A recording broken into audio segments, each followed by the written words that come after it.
Muito bem, voltamos a falar direto da página do Jornal Visão Espírita no YouTube e no Facebook para mais uma gota de Espiritismo, mais uma gota de O Livro dos Espíritos. Vamos iniciar hoje o capítulo 11 do livro segundo, então, livro segundo, capítulo 11º, Os Três Reinos. Vamos falar os minerais e as plantas, os animais e o homem e metempsicose. O item que nós vamos iniciar agora é os minerais e as plantas. Os minerais e as plantas dos três reinos. Questões 585, 586, 587 e 588. Dê o seu joinha, dê o seu like, né?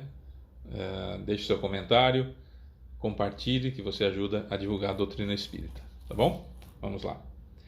Os minerais e as plantas. Questão 585. O que pensais da divisão da natureza em três reinos, ou mesmo em duas classes, os seres orgânicos e os seres inorgânicos?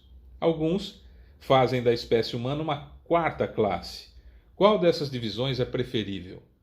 Então vamos lá: reino mineral, reino vegetal, reino animal e reino hominal, 4 classes, ou duas classes, seres orgânicos e inorgânicos. O que é mais preferível? Resposta: todas são boas. Depende do ponto de vista. Sob a perspectiva material, só há seres orgânicos e inorgânicos. Do ponto de vista moral, evidentemente há 4 graus. Certo? Nós sempre tratamos no Espiritismo 4 graus: reino mineral, reino vegetal, reino animal e reino hominal do ser humano. Esses 4 graus têm, de fato, características bem distintas. Embora seus limites pareçam confundir-se, a matéria inerte que constitui o reino mineral tem apenas uma força mecânica, normalmente atração entre as moléculas. As plantas, compostas por matéria inerte, são dotadas de vitalidade. Os animais, compostos de matéria inerte e dotados de vitalidade, têm também uma espécie de inteligência instintiva limitada e a consciência de sua existência e de sua individualidade. O homem, por ter tudo o que tem as plantas e os animais, domina todas as outras classes através de uma inteligência especial, indefinida, que lhe dá a consciência de seu futuro e a percepção das coisas extramateriais e o conhecimento de Deus. Tá. Conhecimento aqui de saber que existe, né? Porque demora um pouquinho, vai demorar um pouquinho para a gente ter o conhecimento de Deus especificamente, mas saber que ele existe já essa possibilidade, evidentemente já no ser humano, que desde que o mundo é mundo a gente tem essa noção de divindade. Tá, então vamos lá. Reino mineral, composto pela atração. Nós vamos ver que há uma quantidade indefinível de princípios inteligentes ali, que, juntamente com a matéria, formam as moléculas. Certo? Certo? Então vamos lá. Deus criou basicamente duas coisas: o princípio inteligente e o fluido cósmico universal, que é a matéria. Do fluido cósmico universal, inclusive o fluido vital.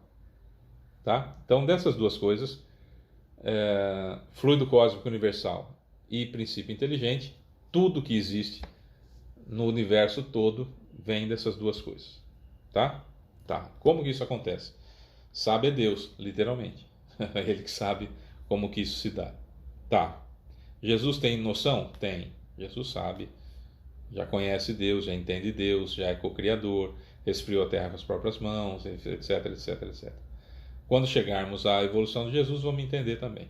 Mas o fato é, há ali um número incontável de princípios inteligentes no reino mineral que estão aprendendo, sorvendo as informações da lei de atração e repulsão. Lei de atração e repulsão. Se nós pegarmos no átomo, por exemplo, nós vamos encontrar no núcleo do átomo prótons e nêutrons. Prótons positivos e nêutrons neutros, sem carga. Uma força, a chamada força atômica, segura esses dois juntos no centro, com vários elétrons girando em volta. E a união desses átomos, na composição desses átomos, formam-se as moléculas. Certo? Então o princípio inteligente ele está ali criando uma quantidade incrível, incontável, aprendendo, sorvendo informações da lei de atração e repulsão. E da necessidade de atração, da necessidade de repulsão, mas principalmente a necessidade de juntarmos-nos um com o outro, uns com os outros, para formarmos alguma coisa interessante. Então o princípio inteligente está aprendendo isso. Quando o princípio inteligente, então, é individualizado, então tem aquele monte, um número incontável. Aí os espíritos extremamente superiores selecionam um lado. Esse princípio inteligente, que nós vamos chamar de alfa. Esse princípio inteligente, o alfa, ele então vai ser levado para o reino vegetal. No reino vegetal, ele então já está individualizado, já é o alfa, né? Mas o que ele tem no reino vegetal aqui, ó? As plantas compostas por matéria inerte são dotadas de vitalidade. Então, além do princípio inteligente alfa, vem vida naquele aglomerado de matérias, de átomos, de outros princípios inteligentes que estão ali só agregando matéria. Certo? Então tem um monte de princípios inteligentes já gerenciados por um princípio inteligente com vida em volta dele. Depois de muitos séculos, bilhões de séculos, o alfa já tem uma quantidade gigantesca de instinto, de uma espécie de instinto e de conhecimento que foi adquirido desde que ele estava com um monte de outros princípios inteligentes lá no reino mineral, agora individualizado, coordenando um monte de outros princípios inteligentes com o fluido vital. Ele já guardou muito mais informações e já está pronto o suficiente para o alfa, que nós estamos chamando ele de alfa, começar agora a sua escala no reino animal, dos objetos dos animais de única célula, unicelulares, rústicos, etc., etc., até o mais complexo dos animais, todo um estágio de bilhões de séculos que esse princípio inteligente chamado alfa, que nós estamos chamando ele de alfa, vai adquirindo informações com os animais, tá? Enquanto ele estagia em animal. Então ele vai estagiar no cachorro, depois ele vai sair dali, vai ser levado, sei lá, para o cavalo, depois do cavalo para o golfinho, depois do golfinho para o chimpanzé. Não é essa ordem, só colocando aqui alguma coisa nesse sentido, tá? Só para a gente entender. Então ele vai passar por todos esses estágios, até que chega um momento que os espíritos superiores pegam o alfa e transformam ele em espírito. Aí eu nasço, aí eu surjo, aí eu apareço. Então eu nunca fui animal, eu nunca fui planta, eu nunca fui pedra. Mas o princípio inteligente, que estava aglomerado com um monte de outros princípios inteligentes lá no reino mineral, foi individualizado, passou pelo reino vegetal, continuou no reino animal, ele deu origem a mim. Então esse alfa foi transformado no Fábio. E aí eu comecei a encarnar como espírito. Esse é o processo. Tá? É assim que acontece a situação, tá? Para a gente entender. É esse trajeto. Só que reino mineral em mundos primitivos, de provas e expiações, de regeneração, feliz, divino, colônias espirituais. Aí individualiza como alfa, nessa brincadeira que nós estamos falando aqui, que chama alfa. Como no reino vegetal, lá em planeta primitivo, depois em provas e expiações, depois em regeneração, depois em mundo feliz, mundo divino, colônias espirituais, e aí vai para o reino animal. No mundo primitivo, mundo de provas e expiações, mundo de regeneração, mundos felizes, mundos divinos, colônias espirituais, e aí surge o espírito. Certo? Ah, Fábio, então quer dizer que aquele animalzinho que morreu aqui, ele não está lá no plano espiritual para encontrar comigo? Não está. O cachorro vai ser sempre cachorro, planta vai ser sempre planta, pedra vai ser sempre pedra. Só o ser humano que vai evoluindo.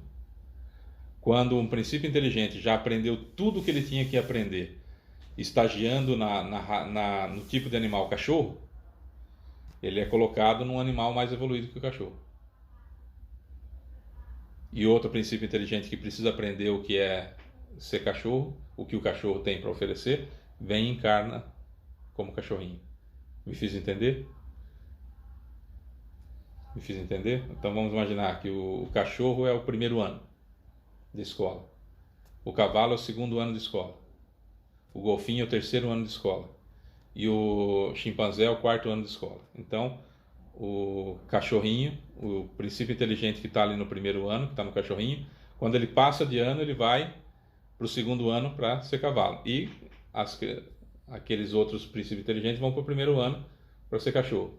Quando esse princípio inteligente aqui passa para ser golfinho, passa a encarnar como golfinho, o que estava como cachorro passa para cavalo e o outro vem para cachorro. Quando o que está como golfinho passa para chimpanzé, o que estava como cavalo passa a encarnar como golfinho, o que estava como cachorro passa para cavalo e vem outro para cachorro.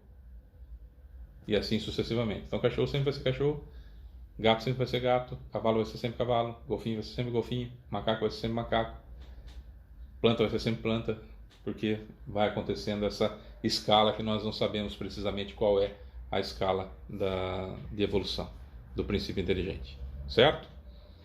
586. As plantas têm consciência de sua existência? Não, elas não pensam, só têm vida orgânica. 587. As plantas têm sensações? Elas sofrem quando são mutiladas? Resposta. As plantas recebem impressões físicas que agem sobre a matéria, mas não têm percepções, consequentemente não têm a sensação de dor. Ai, coitada, essa planta está sofrendo. Na realidade, são as características físicas que estão faltando. Ou está faltando terra com nutrientes, ou está faltando água, ou está faltando luz solar suficiente. Não é que ela está sofrendo, ela não está sentindo dor. Ah, quando a gente corta uma árvore, aquela seiva que sai é o choro da árvore. Não é assim, isso é romantizar a situação. Não se deve desmatar porque é uma idiotice, mas não porque as plantas sofrem. Ah, mas Fábio, quando eu converso com a planta, ela fica muito mais viva, ela fica muito mais florida, ela desenvolve muito mais. Por quê? Porque você está magnetizando ela e ela vai receber os nutrientes com mais vitalidade. E você está ajudando o fluido vital dela a ficar forte. É isso que está acontecendo. Nada além disso. Ela não está sentindo sua falta, não sente saudade de você, absolutamente nada. Tá? É orgânico o negócio. É matéria inerte se familiarizando com o princípio inteligente dominante que está ali. Certo? 588. A força que atrai as plantas umas para as outras é independente de sua vontade? Resposta: sim, uma vez que elas não pensam. É uma força mecânica da matéria que age sobre a matéria. Elas não poderiam opor-se a isso. Quais são as forças mecânicas de atração que o princípio inteligente aprendeu? O alfa, que nós estávamos brincando com o nome dele agora há pouco, o alfa. O que ele aprendeu? Ele não passou bilhões de séculos lá, junto com outros princípios inteligentes, lá no reino mineral, aprendendo atração, a lei de atração e a lei de repulsão? Atração e repulsão. Não passou aprendendo? Ele traz isso. Ele foi individualizado e ele traz isso. Então, aquilo que é semelhante, ele atrai. E aquilo que não é, ele repele. Mecanicamente. Não está pensando para fazer isso. Porque foram bilhões de séculos fazendo isso, enquanto estavam com outros princípios inteligentes formando átomos e moléculas. Percebeu como tudo se encadeia na criação? E é muito mais perfeito assim do que imaginar que Deus criou pela vontade dele, sabe Deus por quê? Muito mais bonito, né? Mas amanhã a gente continua sobre isso. Eu sou Fábio Pereira, essa é mais uma gota de Espiritismo. Beijo pra você que fica. Tchau.